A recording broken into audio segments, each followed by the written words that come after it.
Look, I've been given talking points, and I don't like reading speeches, never have. But my chief of staff did put some stuff down here in writing just to make sure I don't miss anything. So I'm going to be reading a little bit, and then we're going to open up for questions. I've been on the ground less than 3 full days. I got in here Monday. President of the United States called me Monday morning and asked me to deploy here. Got here Monday evening, and I'm staying till the problem's gone. But we've made a lot of progress in the last 3 days. Marcos Charles, he's running ICE operations here. There you go. Rodney Scott, Commissioner of Customs and Border Protection, standing here beside me. Good morning, I'm Tom Homan, the Border Czar for President Trump. I'm here on behalf of the President, along with U.S. Commissioner for U.S. Customs and Border Protection, Rodney Scott, and Marcos Charles, who's leading the enforcement effort here right now. I've been on the ground since Monday to regain law and order in the city beloved by many, and work together to remove threats from the community. During the past administration, we'll all remember, more than 10 million illegal aliens entered this nation. Many were national security threats, public safety threats. We can't remember over 2 million known gotaways. 2 million people who paid more to get away. Why? That should scare the hell out of everybody. President Trump promised the American people, including the residents of Minnesota, that he would work to ensure our communities are safe.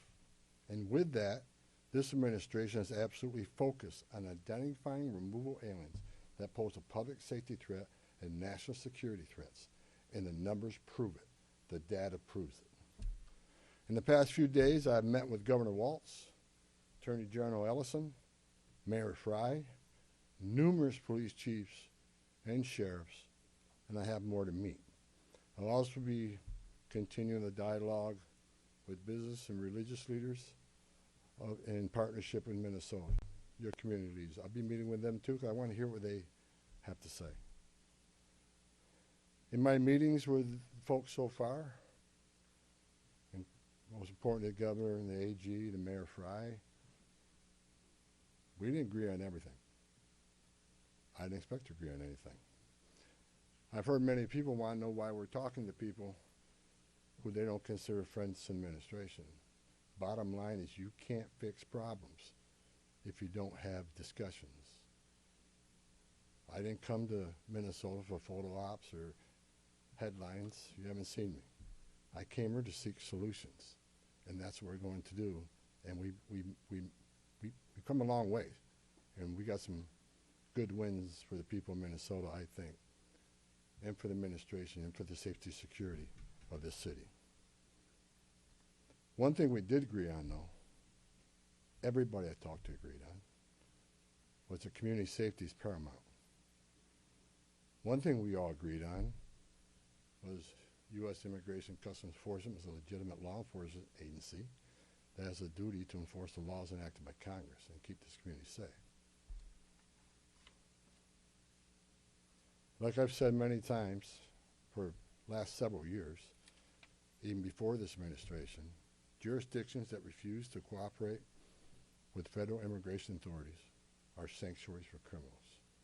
Sanctuary cities are sanctuaries for criminals, and endangers the residents of the community. To be clear, we did not agree with Minnesota state and local officials that they would be involved in immigration enforcement. I didn't ask them to be immigration officers. I'm asking them to be cops working with the cops to help us take criminal aliens off the street. What we did agree upon is not to release public safety arrests back in the community, and they could be lawfully transferred to ICE. I'll speak more about that. I will highlight that the Minnesota State Prison System under the Department of Corrections have been honoring ICE detainers. And we appreciate that important collaboration, and we're going to expand upon that. That decision has made Minnesota safer, not only for residents of Minnesota, but the men and women law enforcement. Not just ICE, all law enforcement. Rather than arresting the same public safety threat, significant public safety threat over and over again, they agree to work with us to identify those people and remove them. I'm also pleased to announce I had a very good meeting with Attorney General Ellison, and he has clarified for me that county jails may notify ICE of the release dates of criminal public safety risks so ICE can take custody of them upon their release from the jail. And let me tell you why that's important. I know people are a lot concerned about the manpower has been sent in law enforcement manpower.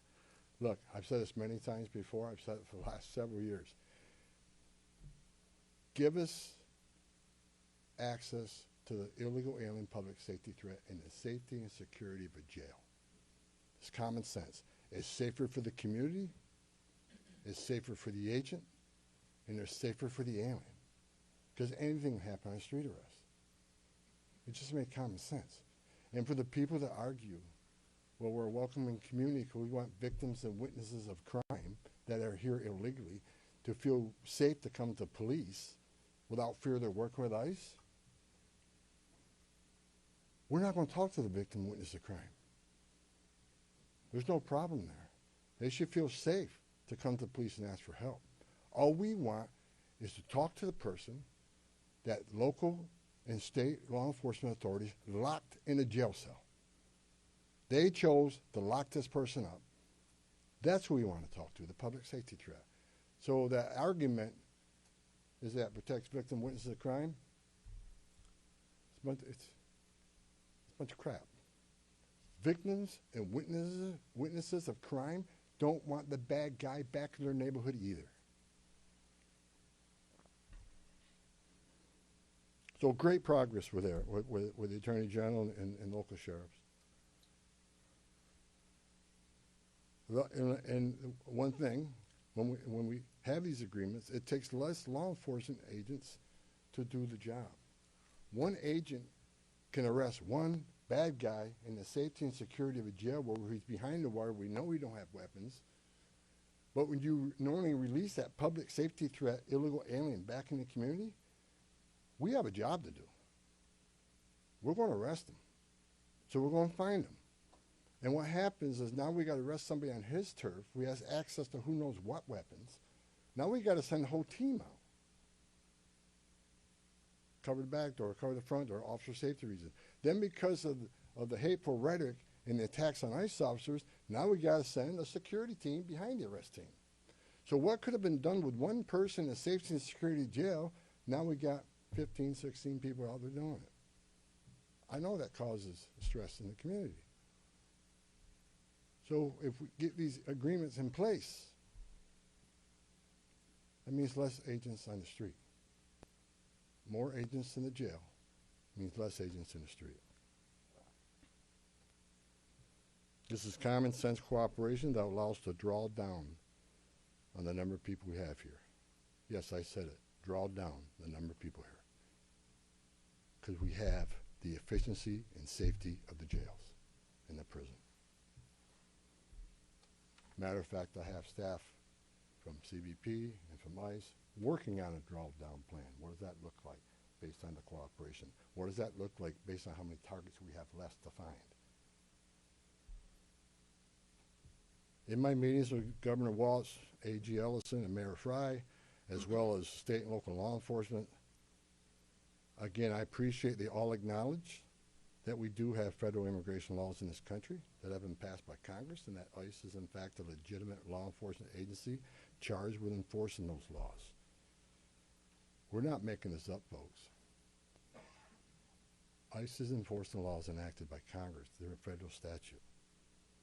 That said, I'm not here because the federal government has carried this mission out perfectly. First thing I said to senior staff when I walked in here is what I told you earlier. I didn't come here looking for photo ops or headlines. I come here looking for solutions. I do not want to hear that everything's been done here has been perfect. Nothing's ever perfect, and anything can be improved on. And what we've been working on is making this operation safer, more efficient, by the book. The mission is going to improve because of the changes we're making internally.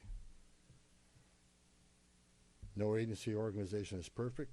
And President Trump and I, along with others in the administration, have recognized that certain improvements could and should be made. That's exactly what I'm doing here. As such, in meetings I've had with federal law enforcement managers, including ICE and CBP and other federal partners, as well as state and local officials, I have conveyed the President's expectations with regard to federal immigration enforcement efforts. We will conduct targeted enforcement operations. Targeted. What we've done for decades. When we hit the streets, we know exactly who we're looking for. Good idea where we may find them. You have a criminal history. You have their immigration history. A lot of information about this person that we get from numerous databases out there. Targeted, strategic enforcement operations. That's traditionally been the case, and that's where we're going. That's what we're going to continue to do and improve upon that. With a prioritization on public safety threats. I want to be clear. I don't read a lot of social media. I don't read a lot of media. I don't believe half what I see. We are not surrendering the President's mission in immigration enforcement. Let's make that clear. Prioritization of criminal aliens doesn't mean that we forget about everybody else. That's just simply ridiculous. But when you have a criminal standing here and a non-criminal standing there, that criminal always should be targeted first because he's a significant concern to the safety and security of the community. By and large, for decades, ICE and CBP have carried out their duties with integrity, professionalism, and compassion. That remains the expectation under President Trump, and I will, hold our agents and officers to that standard. I'm almost done, then Tom can be Tom. As far as the agitators, that said, I want to reiterate and make very clear.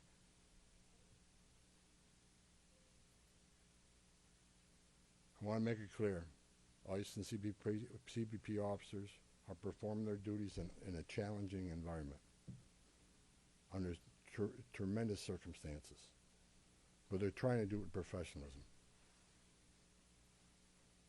If they don't, they'll be dealt with. Like any other federal agency, we have standards of conduct. They are sworn law enforcement officers working tirelessly to enforce our country's border security, immigration laws, protecting the interests of our country and preventing dangerous people from walking the streets of this nation when they're not supposed to be here to begin with. Men and women of ICE, I was a Border Patrol agent. I was an ICE agent. I was the first ICE director that came up through the ranks. I spent over 40 years doing this. These men and women that carry that badge and gun are American patriots. They put themselves on the line for this nation every day. But I want you to remember, they don't hang their badge, they don't hang their heart on a hook every day they come to work. They're mothers and fathers too. They're sons and daughters too. And if they've seen a fraction of the tragedies I've seen in my career, they take a lot of damage home to every day. The things they've seen, especially on the border with border agents. People drowning in the river. Women being raped by criminal cartels. Giving CPR to a baby that was thrown in the river by the cartels because Border Patrol came too close. So let's throw the baby in the river. That way the Border Patrol was concentrating on that so I can get away. These men and women see some terrible things. But I want you to remember, they're mothers and fathers too. Many of them are members of this community. God bless every one of them.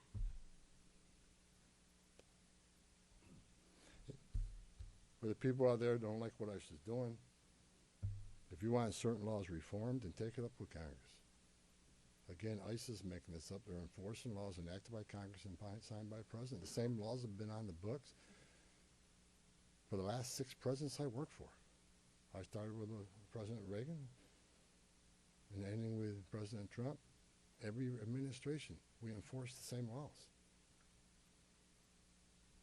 If you don't like what ICE is doing, instead of protesting this building, go protest Congress. Tell me what changes. You have your First Amendment rights, I support that. You have the right to protest. I'm just asking you to keep it peaceful. But threatening law enforcement officers, engaging in impeding and obstruction and assault is never okay. And there will be zero tolerance. You interfere, impede, assault an ICE officers, you will be arrested.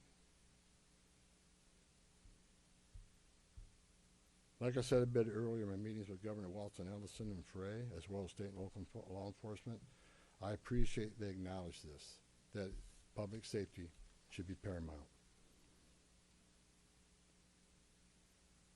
The chiefs I've talked to committed to responding to 911 calls when protesters turn violent, agents are in a dangerous situation, and there's assaults. They have committed to upholding public safety and responding to the needs, not to enforce immigration law, but to keep the peace. With that, I call upon those officials to stand shoulder to shoulder with us to tone down the dangerous rhetoric and condemn all unlawful actions against law enforcement in the community. There are many ways your voice can be heard, express your feelings, and affect change in the country without crossing that line. Political and other disagreements in this realm should not be at the expense of public safety or the safety of federal law enforcement officers. In closing, I want to thank the state and local officials here in Minnesota that I met with and the many I'm going to meet with. We've had meaningful dialogue. And look, again, we didn't agree on everything, but we agreed on the things I just talked about with your help. I want to thank President Trump for his unwavering commitment to public safety and prosperity of every American. Under the President's leadership, we have the most secure border in the history of this nation, which means less women are being raped, less children are dying crossing that border, less fentanyl is getting in this country to kill Americans, less known suspected terrorists are crossing that country. And we don't have 2 million unknown gotaways. We don't know who the hell they are. A secure border, and we have stronger national security. A secure border saves lives. When 96% less people come in, how many women aren't being successful to be members of the cartel? How many people aren't dying making that journey? How many Americans aren't dying of fentanyl overdoses? How many women and children aren't being sex trafficked in this nation? The data proves it. Anybody can find that data. So God bless this great nation. God bless Minnesota. We can do better. And I thank your local and state leaders meeting with me. We made some significant gains, significant coordination and cooperation, and you're going to see some massive changes occurring here in this city. Thank you. Mr. Rules of Engagement on. Right here. Thank you so much. Mr. Homan, Giovanna Delorto with the Associated Press. Based on how you have described these changes in the mission, can you be more specific about the objectives of Operation Metro Surge? If what you have described changes the parameters for interior enforcement only in Minnesota or also in Maine and other places? And finally, when would you consider that those objectives will be achieved and this operation will end? Is it in terms of agents on the ground, in terms of who you are targeting for arrest? Target enforcement operations should happen across the nation. That's what we've done for decades. And with target enforcement operations, I've done many of them. It just makes it safer for everybody. When we know exactly what we're looking for, what is his criminal history, what is his immigration history, where's he live, is he in an apartment complex versus a house, has he got a known record for having weapons, it's safer for everybody. Then we know what type of resources we need to go. And it just makes this operation cleaner, more efficient, and it's proven less violence when we know exactly what we're getting into and we can take the necessary precautions to keep everybody safe. Some of the operations that I've been involved in, we know there's children in the house based on surveillance. So we know you got to be a little bit different when you go in that house because there's going to be children present. So target enforcement operations, the way we've always done it, I think we got away from a little bit. we're going to make sure we do target enforcement operations. And look, and I will say it again, you know, we are not surrendering our mission at all. We're just doing it smarter.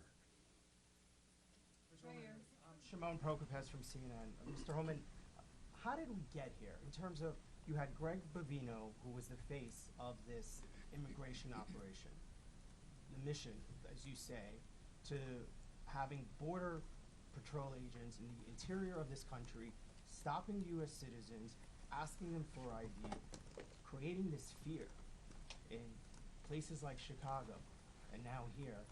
And then finally, it took really the death of Alex Petty for us to get here. How did that happen? Who made the decisions to allow this kind of operation to proceed in this way and to create such fear? Well, look, the Border Patrol, last 4 years under Joe Biden, we had an open border where 10, 12,000 people a day are coming across the border.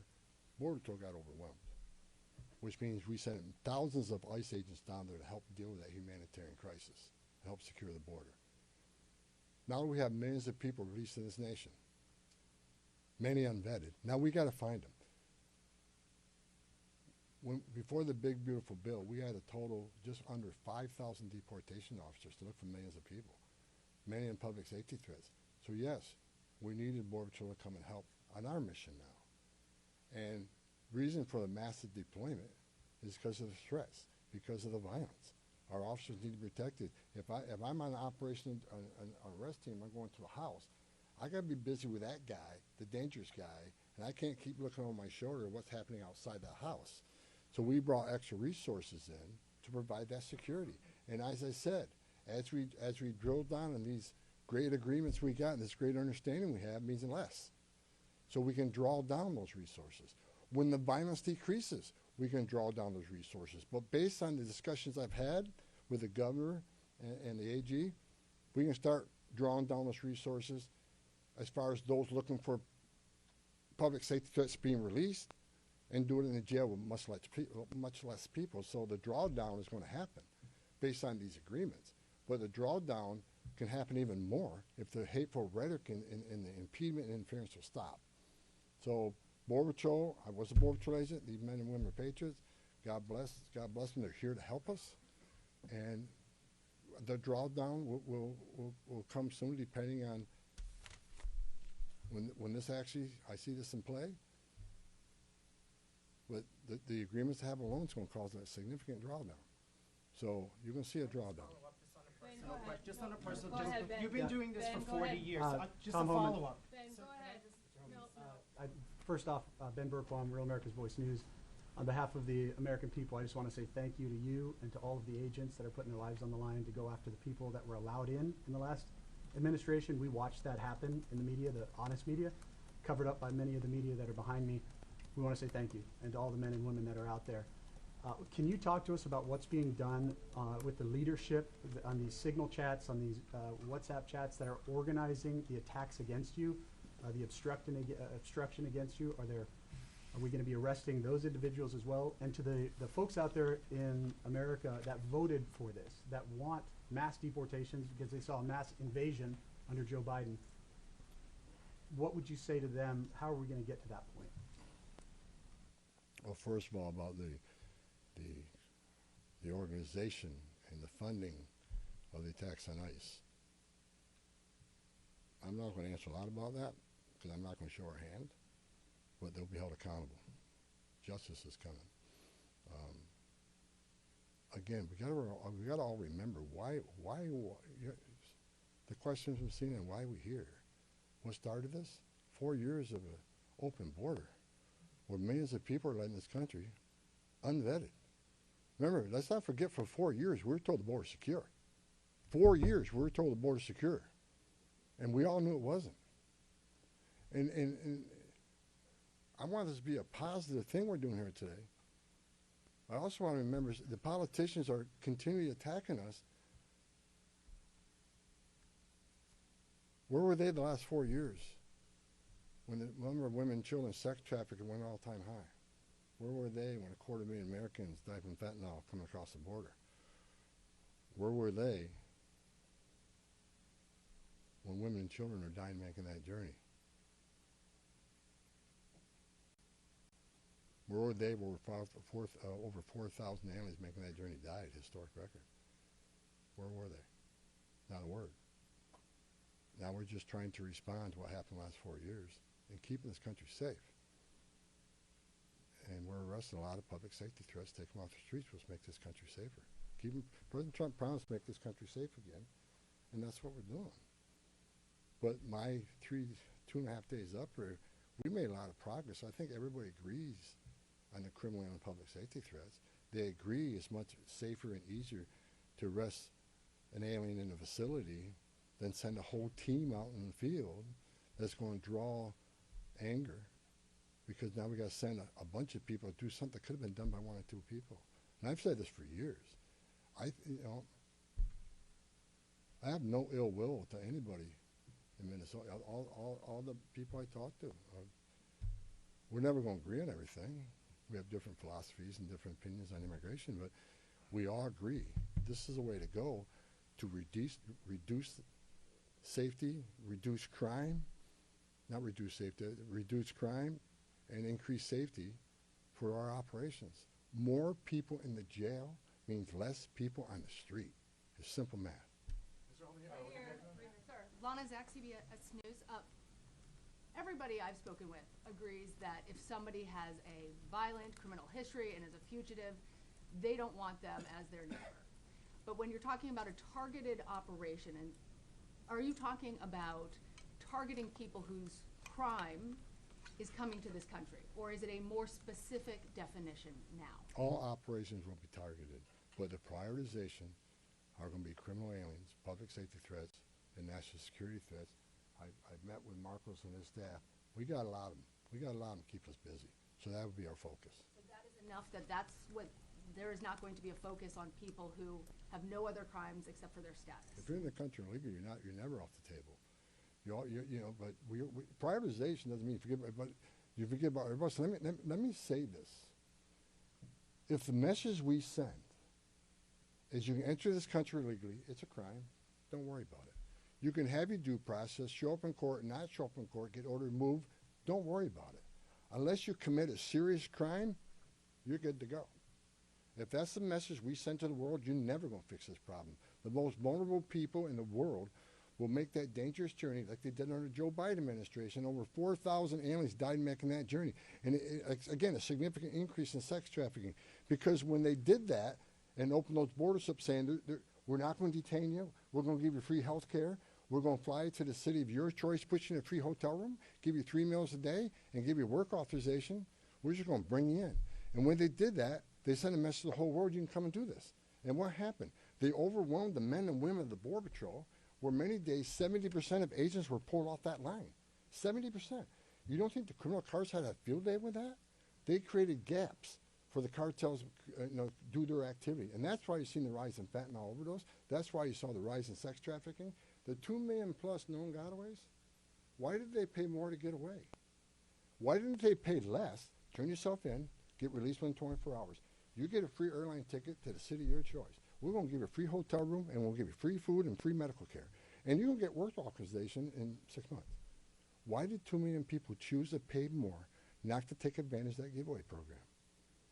They didn't want to be vetted. They didn't want to be fingerprinted. That scares the hell out of me, and it does still. The Trump administration with ICE and Secretary Noem and Marco Rubio and the intelligence community, Tulsi Gabbard, we're all working together to try to identify who these people are, and we've already found many of them. But it's hard work to do. But there are national security threats walking this nation because of the last administration, and they are one of our main priorities too. Thank you. Can you please be specific about how many ICE and how many Border Patrol agents are currently operating in the state? I think we're near 3,000.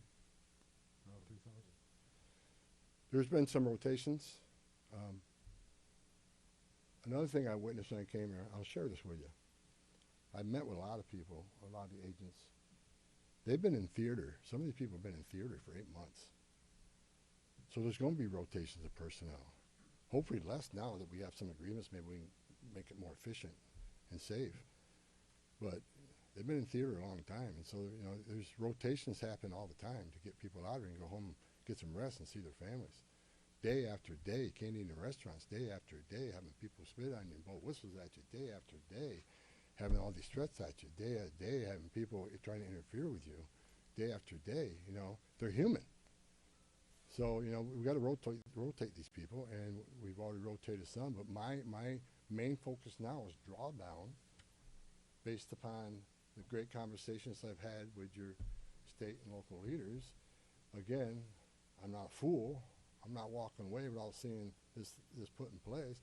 But I take the word of the people I met with. I think they're honest, and I think they're good brokers, that they want public safety protected, and they also want what's happening in the city to go away.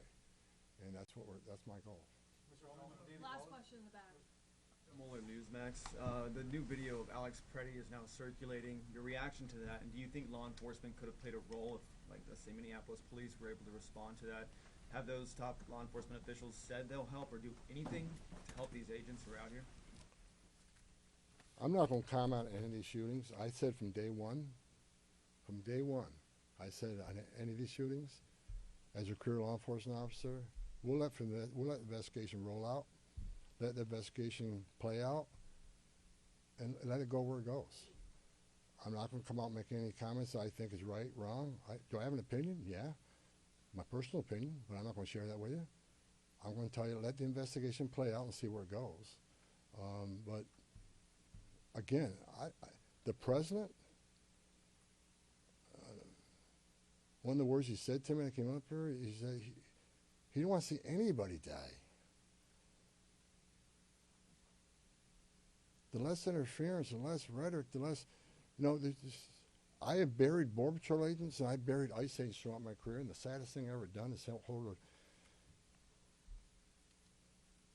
hand a folded flag to a wife or a child. I don't want to see anybody die, even the people we're looking for. I don't want to see anybody die. And despite what people think of Tom Homan, I say a prayer every night that everybody goes home safe. This isn't good. But I think my conversations the last 2.5 days are leading us to a safer community, letting ICE officers operate in the safety and security of a jail more than on the street. I think anybody here with common sense would say it's safer to arrest a public safety threat in the safety and security of a jail. And let me tell you, what is that going to result in? Less collateral arrests. When we go find that bad guy, when we find that bad guy, many times it's with others. Well, guess what? They're in the country illegally. We're going to enforce immigration law. They're coming too. You want less collateral arrest? Let us in the jail. But we're going to enforce immigration law. For the people to say we're here to surrender our authority and the mission of enforcing immigration law, you are wrong. We're going to do target enforcement operations, and we're going to prioritize the public safety threats and national security threats. That is what we're here to do.